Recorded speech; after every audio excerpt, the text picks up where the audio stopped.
It was a cold, damp evening in Brooklyn, and the city seemed to hold its breath under a sky painted in shades of grey. The streets were unusually quiet, save for the occasional sound of distant sirens. In a small, bustling hospital on the edge of town, the tension was thick. The emergency room buzzed with activity, but all eyes were on one particular case. A young girl, no older than 8, fighting for her life. Her name was Emma, and she was slipping away with every passing second. Inside the operating room, nurses moved swiftly, preparing the tools for a life-saving surgery. But there was one glaring problem. The surgeon they desperately needed wasn't there. Dr. Michael Harris, a renowned pediatric surgeon, was the only person in the area qualified to perform the procedure. Time was running out, and every second felt like an eternity for Emma's parents, Shulai and Ryan, who clung to hope with trembling hands and tear-streaked faces. Michael was a man known not just for his skills, but also for his unshakable dedication to saving lives. For him, every patient was more than just a case. They were a responsibility. That evening, he had received the emergency call while heading home after an exhausting double shift. Without hesitation, he turned his car around and raced toward the hospital, knowing full well that Emma's survival depended entirely on him. But fate had a cruel twist waiting. As Michael sped down a quiet street, his car's headlights illuminated the silhouette of a police vehicle parked at the corner. 2 officers, Jackson and Ryan, stood by, watching the road like hawks. Jackson, the senior of the 2, was known for his smug demeanor and his tendency to assert authority in ways that often blurred the lines of justice.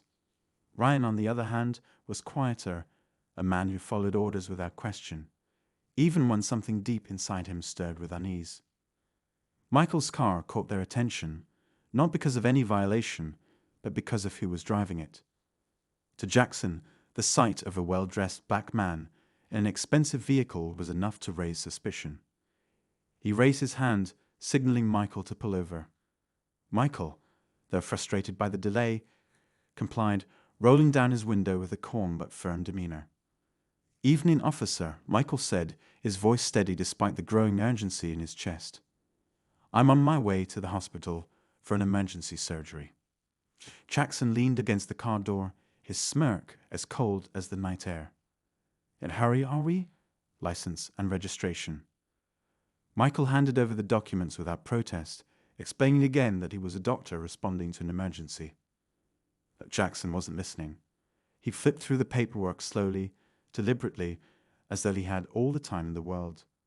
Behind him, Ryan shifted uncomfortably, glancing between Michael and Jackson. "You sure this isn't some kind of story?" Jackson sneered, his tone dripping with condescension. "What kind of doctor drives this kind of car?" Michael's patience was wearing thin. He could feel the seconds slipping away, each one a potential strike against Emma's fragile life. "Look," he said, his voice firm, but controlled, "I don't have time for this. A little girl's life is at stake. Please let me go." Jackson's smirk turned into a scowl. "Don't tell me how to do my job," he snapped, reaching for his cuffs. "Step out of the car." "What?" Michael's voice rose, a mix of disbelief and anger. "This is absurd. I haven't done anything wrong." "Step out of the car," Jackson repeated, his hand resting on the hilt of his holstered weapon. Ryan watched in silence, his discomfort growing, but he said nothing. Reluctantly, Michael stepped out, his heart pounding. He knew better than to resist, but every fiber of his being screamed at the injustice unfolding before him. Jackson moved quickly, slapping the cold steel of handcuffs onto Michael's wrists. "You're under arrest for reckless driving and suspicious behavior," Jackson declared, ignoring Michael's protests. Ryan finally spoke, his voice hesitant. "Jackson, maybe we should." "Quiet, Ryan," Jackson barked. "I know what I'm doing." Michael's mind raced as he was shoved into the back of the patrol car. He couldn't believe what was happening. Inside the cramped vehicle, his thoughts turned to Emma. He could see her face in his mind, pale and fragile, clinging to life. Anger and frustration welled up inside him, but he forced himself to stay calm. Losing control wouldn't help anyone. The patrol car sped away, leaving Michael's car abandoned on the roadside. The hospital, his destination, grew further and further away. Inside the vehicle, Jackson wore a smug expression, completely oblivious to the gravity of his actions. Ryan, on the other hand, sat in silence, a growing pit of guilt forming in his stomach. At the hospital, chaos was unfolding. July clutched her husband's arm, her voice breaking as she pleaded with the nurses. "Where is he? Where's Dr. Harris? He promised he'd come." "He's not answering his phone," one of the nurses replied, her own worry evident. "We're trying to reach him." As the minutes ticked by, the weight of the situation pressed heavily on everyone. Emma's condition was deteriorating rapidly. The machines monitoring her vitals peaked with increasing urgency, a grim reminder of the race against time. Back in the patrol car, Michael sat in silence, his mind a storm of emotions. He thought of his patients, of the countless lives he had saved, and of the countless hurdles he had overcome to become a surgeon. And now, here he was, powerless, handcuffed, and treated like a criminal. The car pulled into the station, and Michael was led inside, his protests falling on deaf ears. Jackson shoved him into a holding cell, slamming the door shut. Michael sat on the cold bench, his head in his hands. For the first time in years, he felt truly helpless. Meanwhile, Ryan's phone buzzed in his pocket. He answered it, his wife's panicked voice on the other end. "Ryan, where are you? Emma's condition is getting worse. They're saying the surgeon hasn't arrived yet.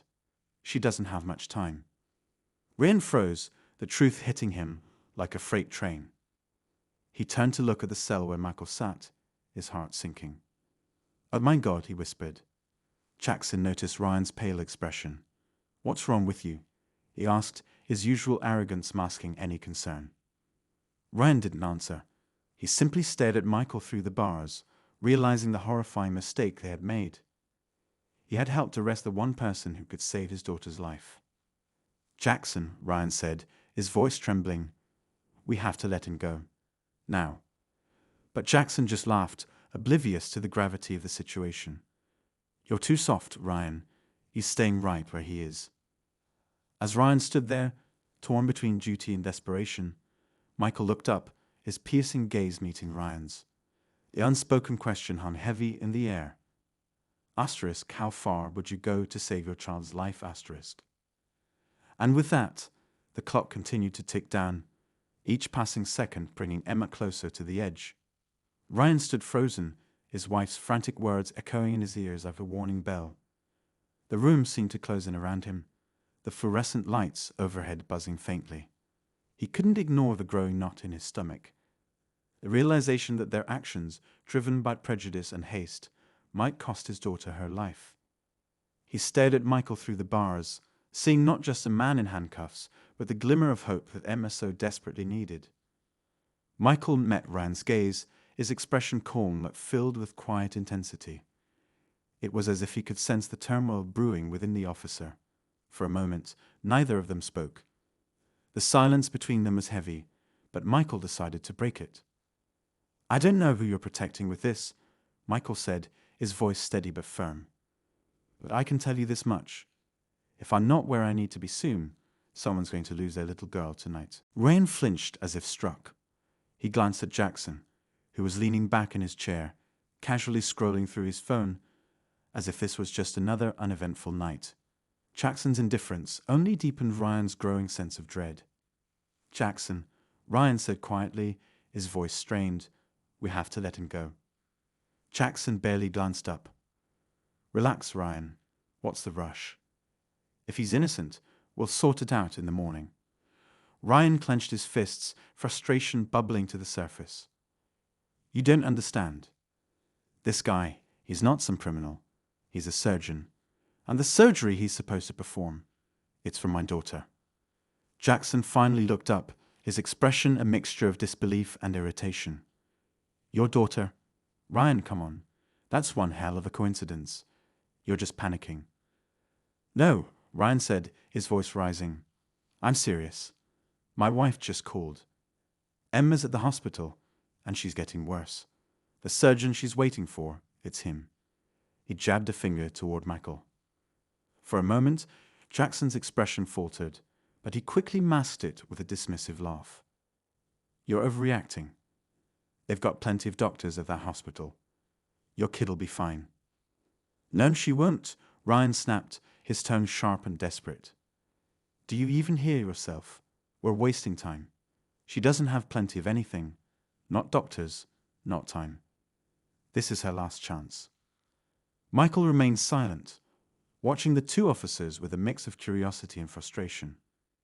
He knew arguing further wouldn't help.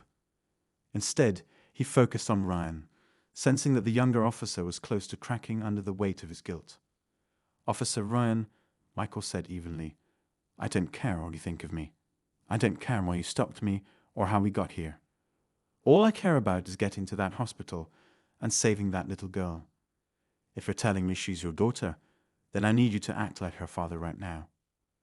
Ryan's face crumpled, the words cutting through his inner conflict like a knife. He turned back to Jackson, his voice trembling. "We have to fix this. You can either help me or I'll do it myself. But I'm not letting Emma die because of this." Jackson's smirk vanished, replaced by a scowl.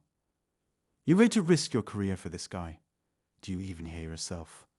"It's not about my career," Ryan shouted, the emotion in his voice startling both Jackson and Michael. "It's about my daughter.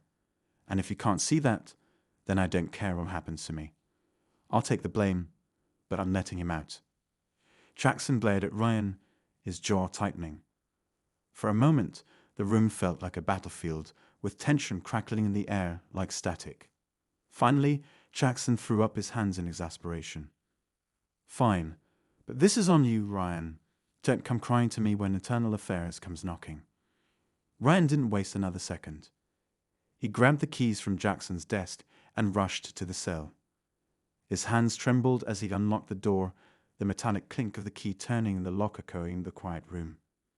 Michael stepped out, his expression unreadable. "Thank you," Michael said, his tone measured but sincere. "Don't thank me yet," Ryan replied, his voice thick with emotion. "Just save her." Michael nodded, his focus already shifting to the task ahead. "We need to move fast. How far is the hospital?" 10 minutes, Ryan said, already leading the way to the exit. Jackson stayed behind, muttering something under his breath as he watched them leave. He didn't stop them, but the resentment in his eyes was clear. Ryan ignored him, his thoughts consumed by Emma and the slim chance that Michael could save her. The drive to the hospital was tense and silent, the only sound the hum of the engine and the occasional buzz of Ryan's phone as Julie sent frantic updates. Michael sat in the passenger seat, his eyes fixed on the road ahead. He could feel the weight of the situation pressing down on him, but he refused to let it shake his resolve. When they finally pulled up to the hospital, Michael was out of the car before it even came to a complete stop. He sprinted toward the entrance, his heart pounding. Inside, the staff recognized him immediately, and a nurse rushed to meet him. "Dr. Harris, thank God you're here," she said breathlessly. "She's in critical condition. We've prepped the ore, but we were running out of options." Michael nodded curtly. "Take me to her." As the nurse led him away, Ryan stood frozen near the entrance, watching Michael disappear down the corridor. Julie appeared moments later, her tear-streaked face lighting up with a mix of relief and confusion when she saw him. "Ryan," she said, her voice trembling, "what's going on? Where have you been?" Ryan pulled her into a tight embrace, his voice breaking as he whispered, "I'll explain later. Just know that he's here, and he's going to do everything he can." Julie nodded, clinging to his words like a lifeline. Together, they stood outside the ore, waiting as the minutes stretched into what felt like hours. Inside, Michael worked with the precision and focus of someone who had spent years perfecting his craft. Every movement, every decision was made with one goal in mind, to save Emma's life. But the clock was still ticking, and the outcome remained uncertain. The hours felt endless as Ryan and Julie sat together in the sterile waiting area. The hum of fluorescent lights and the faint sounds of hurried footsteps from hospital staff filled the air. Julie gripped Ryan's hand tightly, her knuckles pale from the pressure. She was too afraid to ask the questions swirling in her mind. Did Michael make it in time? Was Emma still fighting? She looked at Ryan, searching for answers, but his expression was unreadable, a mixture of guilt, fear, and helplessness. Ryan's thoughts were a storm. He couldn't stop replaying the events of the night, the moment he and Jackson had stopped Michael, the decision to arrest him, the seconds ticking by in that holding cell while Emma lay in desperate need of help. The weight of his actions pressed heavily on his chest. He felt Julie's eyes on him, but couldn't bring himself to meet her gaze. What would he say? How could he explain the unexplainable? Across the hospital, Michael was immersed in the battle for Emma's life. The operating room was a controlled chaos of beeping monitors, hurried instructions, and steady hands. Michael had performed countless surgeries under intense pressure, but this felt different. He wasn't just fighting to save a child. He was fighting against the injustice that had delayed him, the stigma that had nearly cost his family everything. He pushed the thoughts aside, focusing instead on each precise movement, each critical decision. Back in the waiting room, July broke the silence. "Ryan," she said softly, her voice trembling, "how did this happen? Why was he late? You said the surgeon would be here hours ago." Ryan hesitated, the question slicing through the fragile calm he was clinging to. He couldn't lie to her. Not now. There was a misunderstanding, he said carefully, his voice barely above a whisper. July frowned, confusion and frustration mixing on her face. What kind of misunderstanding? "Ryan, if there's something you're not telling me." "I arrested him," Ryan blurted out, the words tumbling out before he could stop them. He felt Julie's grip on his hand loosen as she pulled away, her eyes wide with shock. "You? What?" she said, her voice rising. "You arrested him, the man who's trying to save our daughter." Ryan looked down, unable to meet her gaze. "We thought, Jackson and I, we thought he was someone else." He fit a description. It was a call. It was a mistake, July. "I know that now. But by the time I realized..." Julie stared at him, her face pale. "A mistake. Ryan, this isn't some traffic ticket. You cost him precious time. Time Emma didn't have." "I know," Ryan said, his voice cracking. "I know, and I'll never forgive myself for it. But I made it right. I let him go as soon as I knew." Julie stood, pacing the small waiting room, her hands shaking. "Made it right? How do you make something like this right, Ryan? You could have, she trailed off, the words too painful to finish. Ryan stood too, reaching for her, but she stepped back. "Julie, please. I'll do whatever it takes to fix this. Just don't lose faith in me. In us." Julie didn't respond. Instead, she turned away, staring out the window into the dark parking lot. The silence between them was deafening, filled only by the muffled sounds of the hospital. Meanwhile, in the operating room, Michael faced a complication he hadn't anticipated. Emma's condition was worse than the reports had indicated. Time was slipping through his fingers like sand, and he knew that every second counted. The nurses and surgical team moved in sync with him, their trust in his expertise unwavering. But the tension in the room was palpable. "Clamp," Michael said, his voice calm but firm. A nurse handed him the instrument, and he worked quickly, his focus unwavering. The image of Emma's pale, fragile face in the pre-op photos flashed in his mind. He couldn't fail her. He wouldn't. Back in the waiting room, Ryan's phone buzzed, breaking the heavy silence. It was a call from Jackson. Ryan hesitated before answering, his stomach tightening at the thought of dealing with his partner's reaction. "Ryan," Jackson's voice came through, sharp and irritated. "What's going on?" "I just got a call from the captain. He wants to know why Harris is out and why you left the station without protocol." Ryan sighed, running a hand through his hair. "I had to, Jackson. It's my daughter we're talking about. He's the only one who could save her." "You realize what kind of mess you've made, right?" Jackson snapped. "You've put both of our jobs on the line for this guy."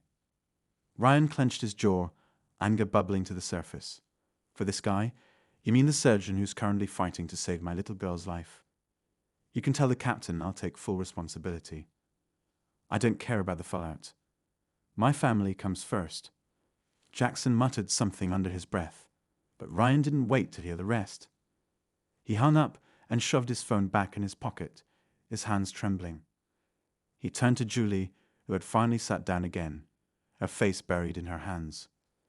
"Julie," he said softly, sitting beside her, "I know you're angry. I know I messed up. But right now, all that matters is Emma. She needs us to be strong." Julie didn't respond immediately. When she finally looked up, her eyes were red and puffy, but there was a spark of determination in them. "For Emma," she said quietly. "We focus on her." They sat together in silence after that, united in their love for their daughter and their shared hope that Michael could do what seemed impossible. The minutes dragged on, each one feeling like an eternity, as they waited for news from the operating room. Unbeknownst to them, Michael was nearing the end of the surgery, his mind and body pushed to their limits. The room was tense, but there was a glimmer of hope as the monitors stabilized and Emma's vitals began to improve. Still, Michael knew that the fight wasn't over. It never was. The waiting room had grown quieter, the muted hum of the hospital settling into an unbearable stillness. Julie and Ryan sat side by side, though the emotional distance between them felt immense. Every now and then, Julie's leg would jitter, her knee bouncing with nervous energy. Ryan, usually composed, couldn't stop his hands from fidgeting, clutching his phone, his keys, anything to keep his mind from spiraling. The tension between them hung in the air like a thick fog, unspoken but palpable. Down the hall, the operating room buzzed with activity. Michael's eyes darted between the monitors and Emma's frail form. The surgery had gone longer than expected. Every complication he faced had felt like another stone in the pit of his stomach. He couldn't help but feel the weight of his own mistakes, wondering if those lost minutes in the holding cell would come back to haunt him. He didn't dwell on it for long. His focus had to remain razor-sharp. But the question gnawed at the back of his mind, a silent taunt he couldn't fully ignore. Back in the waiting room, a nurse entered, her shoes squeaking softly on the tile floor. Julie and Ryan both bolted upright, their hearts racing. But the nurse wasn't coming for them. She walked past, disappearing through another set of doors. Julie exhaled shakily, clutching at her chest. "I can't take this," she whispered, her voice breaking. Not knowing she's okay, not knowing if he made it in time. Rand reached for her hand, but she pulled it away. Her eyes were locked on the door, her body tense like a coiled spring. "Julie," Ryan began, his voice low, almost pleading. "I don't know how to fix this. I don't know how to make you trust me again. But I promise when she pulls through, I'll spend the rest of my life making this right." Julie didn't respond. Her mind was elsewhere, drifting back to the countless memories of Emma, her first steps, her first word, the way she lit up every room she walked into. She couldn't bear the thought of losing her. Not like this. Not because of a mistake that never should have happened. Minutes stretched into hours.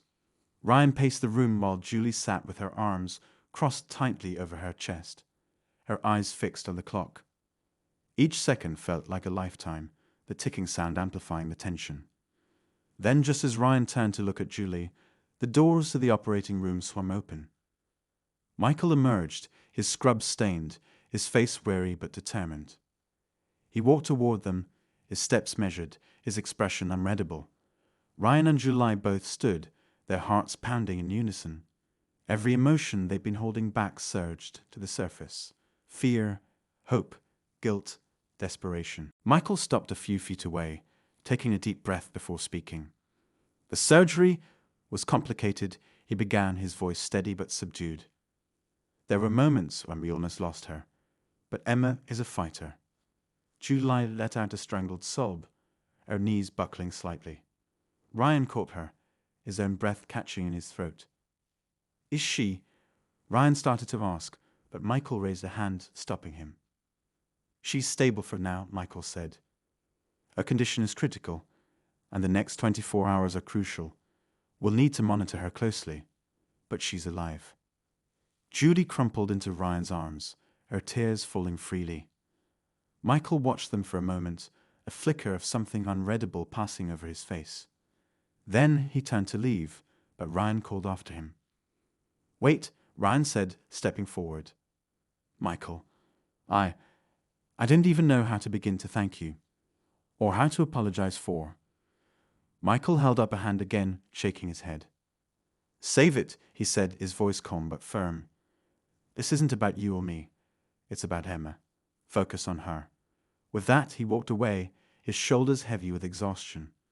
Ryan stood there, watching him go, the weight of his own guilt crushing him. He turned back to Julie, who was still crying softly. "He's right," Ryan said quietly. "This isn't over. Not yet." But even as they tried to focus on the glimmer of hope Michael had given them, another storm was brewing. In a nearby office, Jackson stood with the hospital's security team, reviewing the footage of the night. The images of Ryan and Jackson detaining Michael played on a loop, the audio capturing every word of their heated exchange. Jackson's face was grim as he pointed to the Thames dump. "This is going to be a problem," he muttered, his voice low. The security officer nodded, his expression neutral but professional. "We've had media inquiries already. People are asking questions." Ryan and July were blissfully unaware of the growing media storm outside the hospital, where reporters were gathering, hungry for a story. The narrative of a black surgeon being arrested while on his way to save a life was already spreading like wildfire. Protesters were beginning to arrive, their signs and chants echoing through the chilly night air. Inside, Ryan's phone buzzed again. This time it wasn't Jackson, it was the captain. Ryan hesitated before answering, dread pooling in his stomach.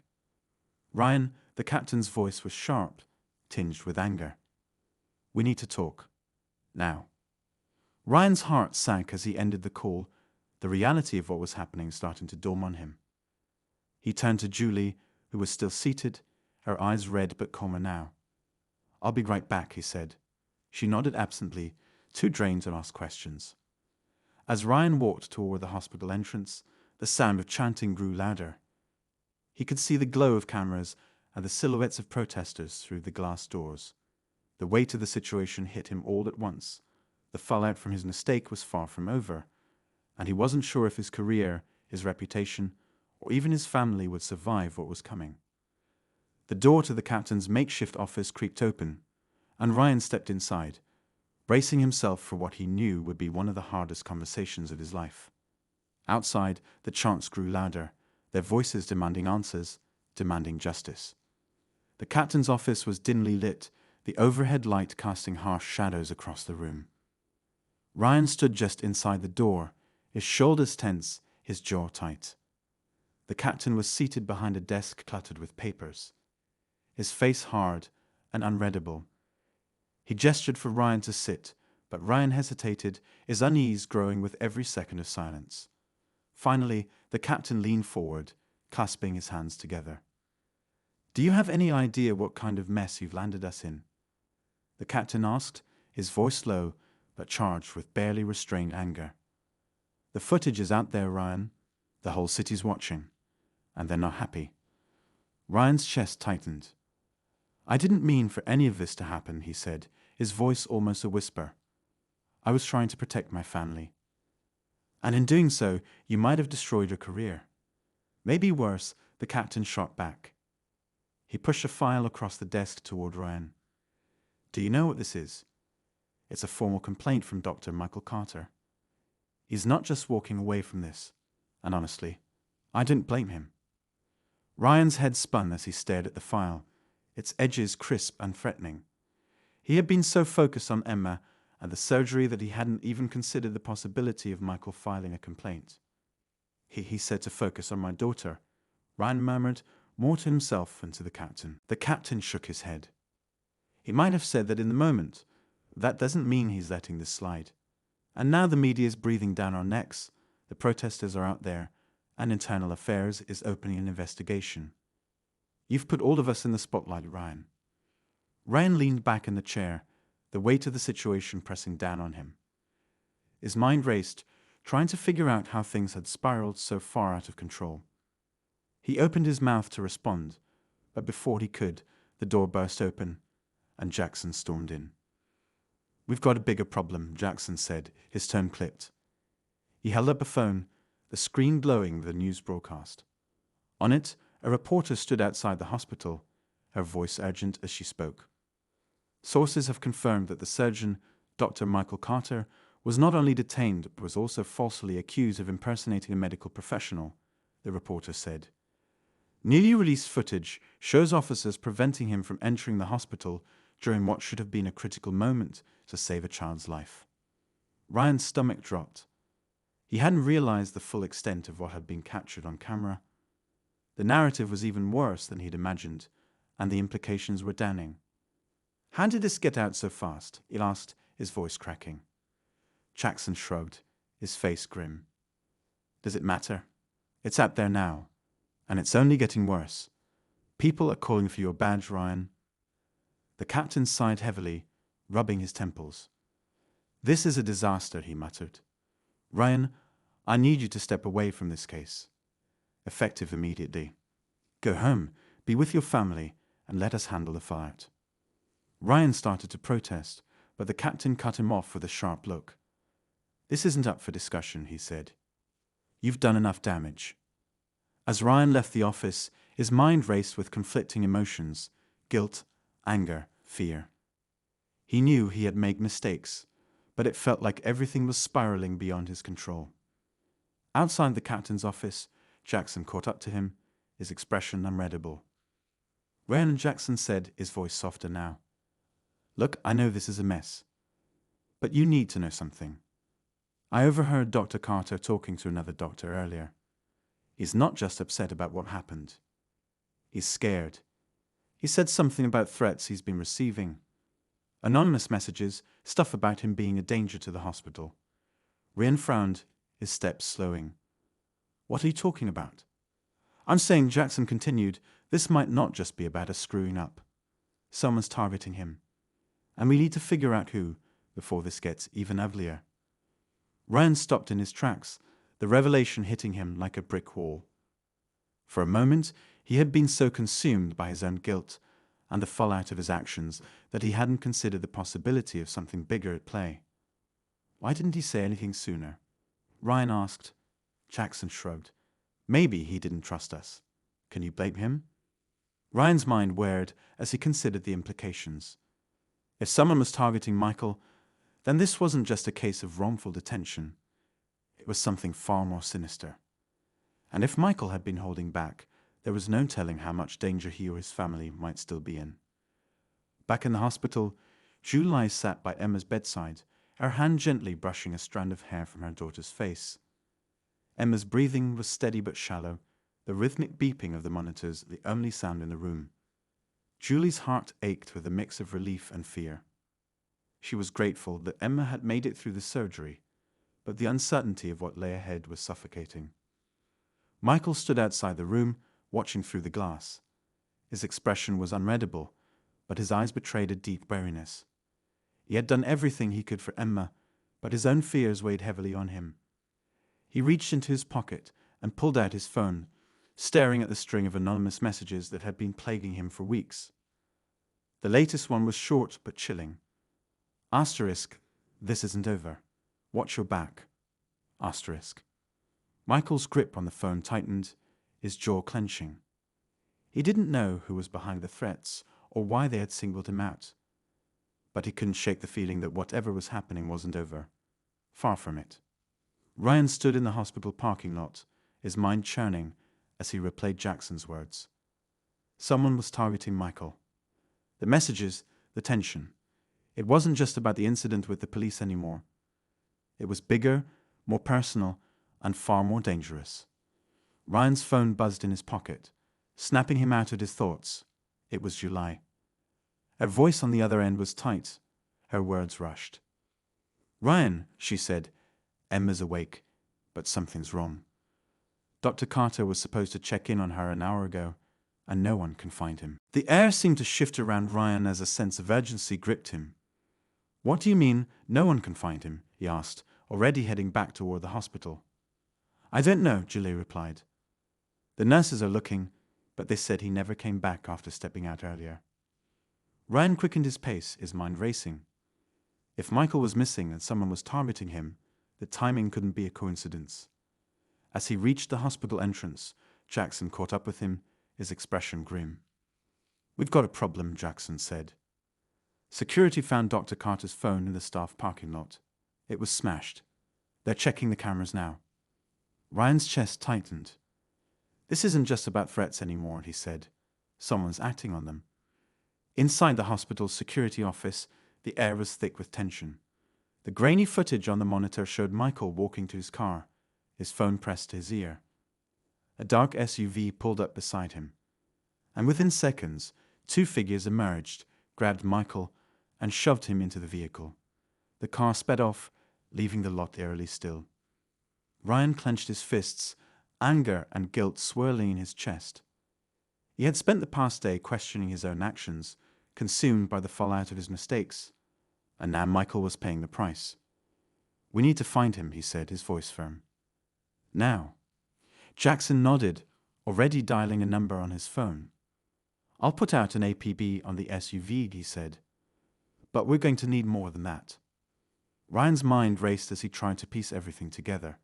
The threats, the attack, Michael's disappearance, it all pointed to someone who had a vendetta against him. But why? And how did this connect to everything that had happened? Back in Emma's room, Shulai sat by her daughter's bedside, her hand gripping Emma's tiny fingers.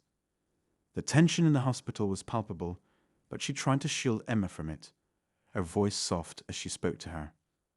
"You're so strong, my love," she whispered. "We're going to get through this."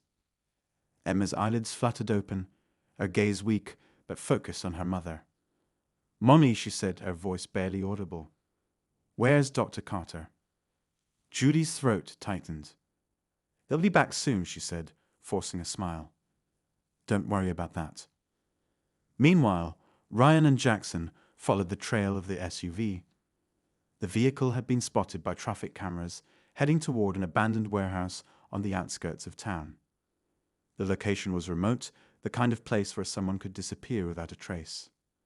As they approached the area, Ryan's grip on the steering wheel tightened, his mind filled with worst-case scenarios.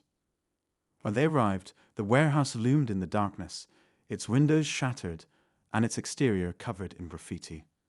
The silence was oppressive, broken only by the crunch of gravel under their boots as they approached.